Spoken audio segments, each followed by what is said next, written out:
దేవుని ఆజ్ఞ దేవుని స్వభావాన్ని అనుసరించి ఉంటుంది. ఆయన పరిశుద్ధతను బట్టి గాని, ఆయన కృపా బాహుళ్యమును బట్టి గాని, ఆయన దీర్ఘశాంతమును బట్టి గాని, ఏమైనా దేవుని ఆజ్ఞ బయలువెడులున్నప్పుడు, దేవుడు ఒక ఆజ్ఞ ఇచ్చినప్పుడు అది సంపూర్ణంగా దేవుని స్వభావంలో నుండి వస్తుంది దేవుని ఆజ్ఞ. కాబట్టి దేవుని ఆజ్ఞని మనం చాలా సంపూర్ణంగా ఆజ్ఞకు లోబడాలి. కొంచెం ఒక సగభాగం ఆజ్ఞను నమ్మి సగభాగం బయటకు అడిగేసి సగభాగం ఇంకా బయటకు అడిగేసి కొంచెం నేను విశ్వసించాను కదా, అసలు ఆ ఆజ్ఞ నాకు పరిచయమే అని మనం చెప్పినా గానీ ఆజ్ఞ అంతటిని మీరిన వారిపోతాం. యోహాను భక్తుడు, యోహాను సువార్త పత్రికలు రాసిన యోహాను ప్లస్ యేసుప్రభు వారి సహోదరుడు యాకోబు, యూదాలు కూడా అదే మాట రాస్తారు. 10 ఆజ్ఞల నుండి 9 ఆజ్ఞలను నెరవేర్చి సంపూర్ణంగా నెరవేర్చి ఒక్క ఆజ్ఞ విషయంలో తప్పిపోతే ఈ ఆజ్ఞలన్నీ తప్పిపోయినాయి. అంటే ఒకదానికొకటి లింక్ ఉంటుందా? ఇప్పుడు మనం ఏమనుకుంటాం, నేను దొంగతనం చేయలేదు సో ఐఎమ్ హోలీ, నేను అబద్ధం ఆడలేదు సో ఐఎమ్ హోలీ, నేను వ్యభిచరించలేదు సో ఐఎమ్ హోలీ, నేను అబద్ధ సాక్ష్యం పలకలేదు, పొరుగువానిది ఆశించలేదు, వేరే రూపమునకు పోలికకు నేను నమస్కరించలేదు సో ఐఎమ్ హోలీ అనుకుంటాం. కానీ ప్రతి ఆజ్ఞ కూడా ఒకదానితో ఒకటి లింక్ అప్ అయి ఉంటుంది. సో ఈ 10లో ఏ చిన్నది మిస్ అయినా ఆ ఆజ్ఞలలోనిదే యెహోవానైనా నేను రోషం గల దేవుడు, దాన్ని మిస్ అయినా మొత్తాన్ని కొట్టేసిన. రోషం గల దేవుని ఎరగకుండా ఈ చేతులు కట్టేసుకొని, కంటిని కట్టేసుకొని, నోటిని కట్టేసుకొని, హృదయాన్ని కట్టేసుకుంటే ఏం ప్రయోజనం? రోషము గల దేవుని గౌరవించాలి కదా. అనవసరముగా వ్యర్థంగా దేవుని నామమును ఉచ్చరించకూడదు కదా. సో జ్ఞాపకం ఉంచుకోండి, దేవుని ఆజ్ఞ ఎప్పుడు కూడా ఆయన స్వభావములో నుండి బయలుదేరుతుంది. ఆయన తన స్వభావమునకు విరుద్ధముగా ఆజ్ఞ ఇవ్వడు, మాట్లాడడు. ఈ వచనంలో 12వ వచనంలో యెహోవా నీవు శిక్షించువాడు, నీ ధర్మశాస్త్రమును బట్టి నీవు బోధించువాడు ధన్యుడు. అంటే దేవుడు తన ధర్మశాస్త్రమును బట్టి బోధిస్తాడు. ఒక వ్యక్తికి ధర్మశాస్త్రములో నుండి బోధిస్తాడు, ధర్మశాస్త్రమును బట్టి బోధిస్తాడు. దానిని గ్రహించు వ్యక్తి, క్రింద వచనాలు ఉన్నాయి కదా, చాలా అద్భుతమైన వచనాలు. నా కాలు జారినని నేను అనుకొనగా నీ కృప నన్ను బలపరుచున్నది, నా అంతరంగమందు 19 నా అంతరంగమందు విచారములు హెచ్చగా నీ గొప్ప ఆదరణ నా ప్రాణమునకు నెమ్మది కలుగజేయుచున్నది. ఇంకా క్రింద 22 యెహోవా నాకు ఎత్తైన కోట, నా దేవుడు నాకు ఆశ్రయదుర్గం. ఇవన్నీ కూడా వర్తిస్తాయి ఎప్పుడు అని అంటే ఆ ధర్మశాస్త్రం అందు మనం బోధించబడినప్పుడు. ధర్మశాస్త్రము నందు మన క్రియలు, మన ప్రవర్తన, మన మనస్సు, మన నడవడిక, మన ఆలోచనలు, ఇవన్నిటి మీద దేవుడు గురి పెడతాడు. ధర్మశాస్త్రమునకు మనలను సంపూర్ణులుగా చేస్తాడు. మాటల విషయంలో తొలగిపోయి ఆలోచన విషయంలో భద్రంగా ఉండడం కష్టం. ఆలోచన విషయంలో తొలగిపోయి మాటల విషయంలో భద్రంగా ఉండడం కష్టం. నాకు అర్థమవుతుందా? మాటలు అదుపులో పెట్టుకోకుండా హృదయంలోని ఆలోచనలు అదుపులో పెట్టుకోవడం కష్టం. హృదయంలో ఆలోచనలు అదుపులో పెట్టుకొని మాటలను తొలగిపోవడం కష్టం. ఎందుకంటే హృదయంలో ఏది నిండి ఉంటుందో, హృదయం నిండి ఉన్నదే బయటకు వస్తుంది. దీనిలో ఏది నిండి ఉంటుందో అదే బయటకు వస్తుంది. నా మాటలు అర్థమవుతున్నాయా?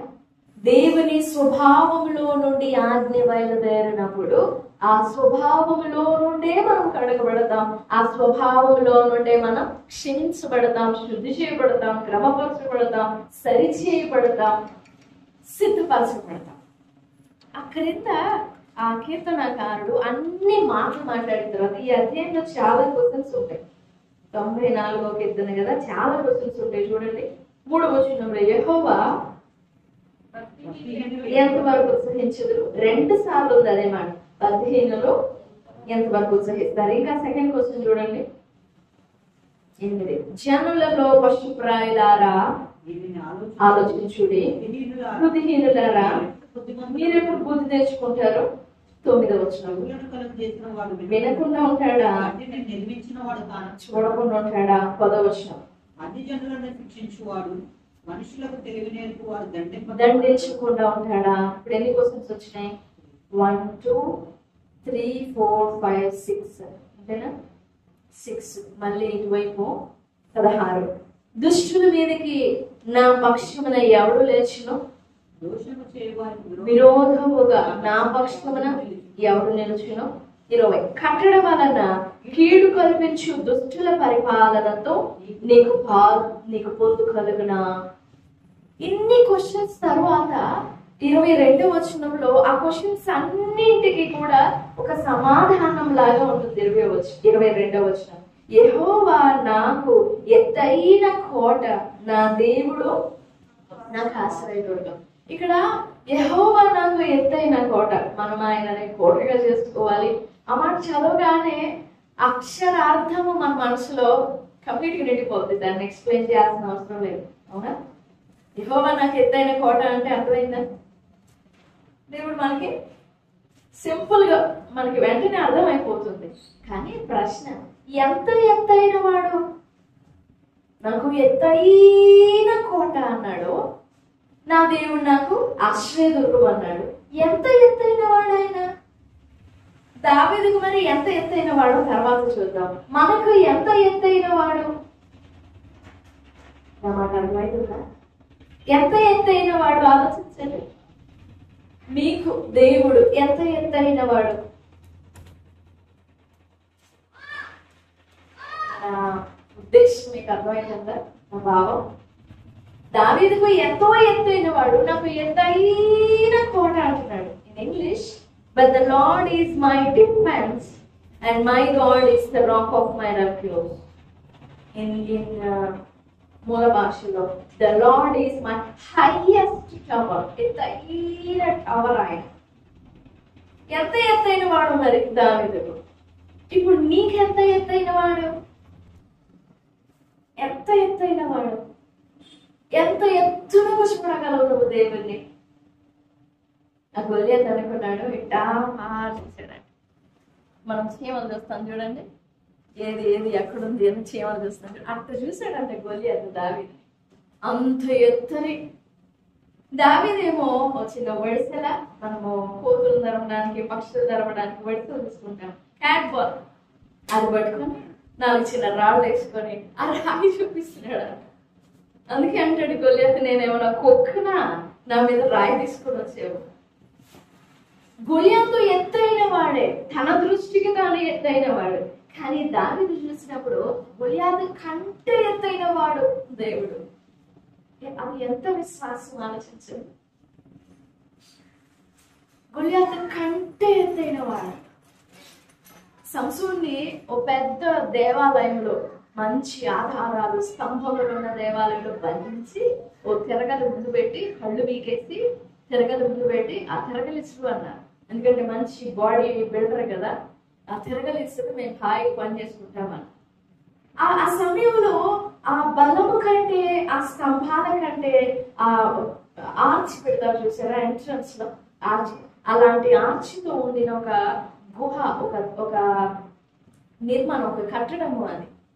అలాంతటిని చూడగానే సంస్థానికి అనిపించింది, దీనంతటి కంటే నా దేవుడు గొప్పవాడు. అంటే ఈ దూలాన్ని ఇట్లా చేతితో పట్టుకొని ఎత్తుకొని తీసుకొని పోయాడు. సంసోనికి దేవుడు అంత ఎత్తుగా అనిపించాడు. నీకు నాకు ఎంత ఎత్తైనవాడు ఆలోచించుకో. నేను దాకా నీకు ఎంత ఎత్తైన వాడు? దావీదుకు చాలా ఎత్తైన వాడు. ఎంత ఎత్తైన వాడు అంటే ఒక 2-3 మాటలు చెప్పి మెయిన్ వాక్యంలోకి వెళ్దాం. 18వ అధ్యాయము 16వ వచనం, కీర్తనల గ్రంథం 18వ అధ్యాయం 16వ వచనం చూడండి.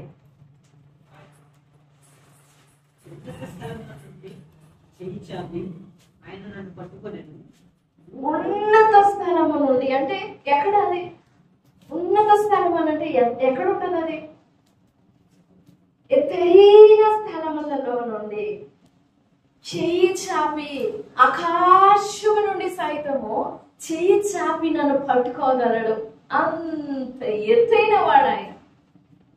ఇంకో చోట అంటాడు, 121వ కీర్తన 1వ వచనంలో అంటాడు, కొండల తోట నా కన్నులెత్తుచున్నాను. అక్కడి నుంచి ఎందుకు వచ్చింది నాకు సహాయము? నా దేవుడు భూమి ఆకాశములను సృజించిన వాడు కదా, భూమి ఆకాశముల కంటే పైన ఉన్నవాడు. కొండల మీద నుండి రాదు నాకు, కొండలంత ఎత్తుగా ఆయన, ఇంకా ఎత్తైన వాడు. ఇంకొక మాటలో ఎంత ఎత్తైన వాడు దేవుడు దావీదునకు అంటే 16వ కీర్తన 7వ వచనం 8వ వచనం.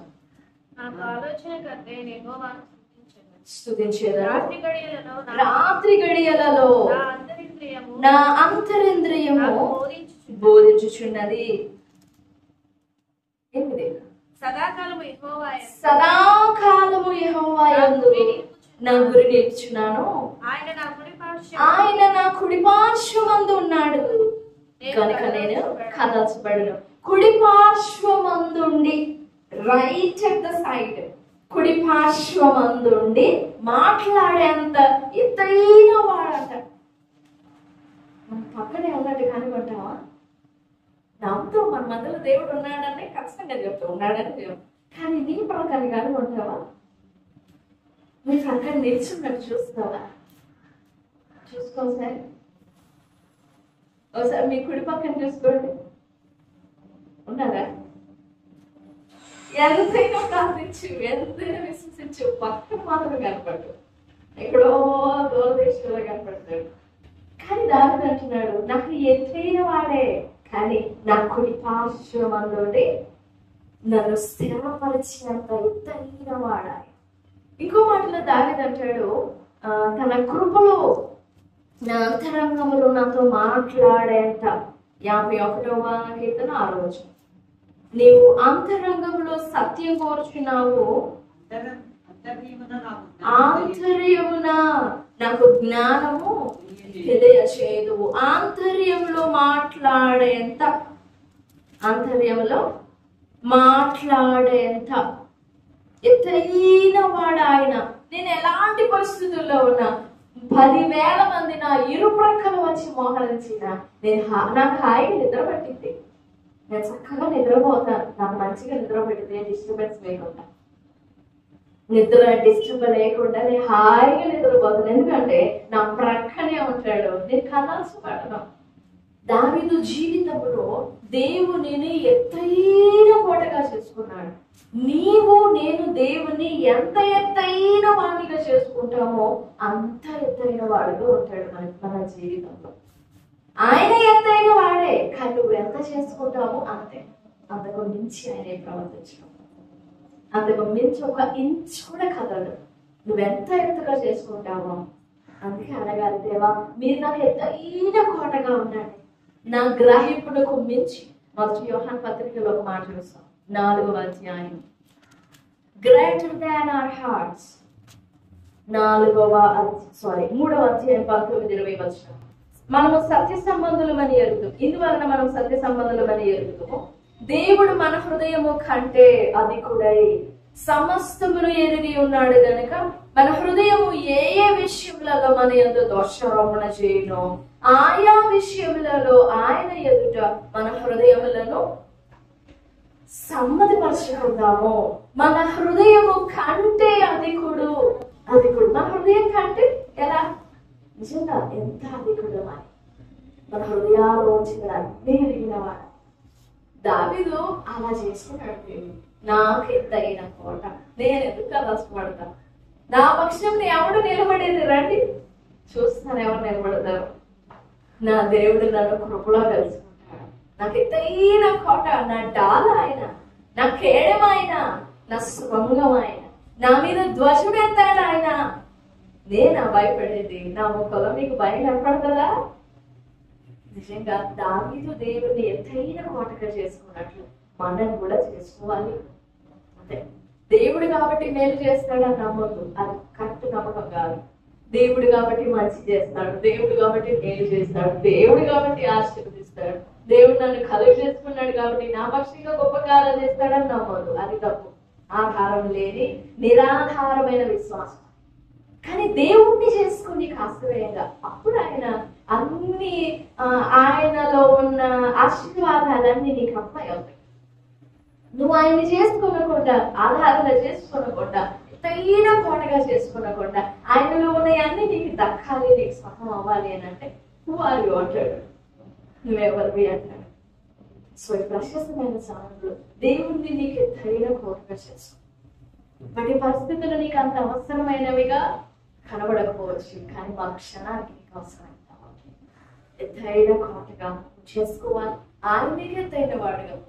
ఎంత ఎత్తైన వాడంటే పరలోకం నుండి చేయి చాపితే నేను అందుకోగలను. పరలోకం నుండి జస్ట్ అలా చేయి చాపితే నీ హృదయం ఆనందంతో నింపడతాం. అదే కీర్తనలో ఉంటుంది కదా, నా అంతరంగం అందు విచారములో హెచ్చగా నా వాగ్దానం, నా అంతరంగం అందు విచారములో హెచ్చగా నీ గొప్ప ఆదరణ నా ప్రాణములకు నెమ్మది కలుగజేయుచున్నది. అంటే ప్రభునందు విశ్వాసం వచ్చిన దేవా, నాకు మీరు ఎత్తైన కోటగా ఉండండి, నా పక్షంగా మీరు నిలబడండి.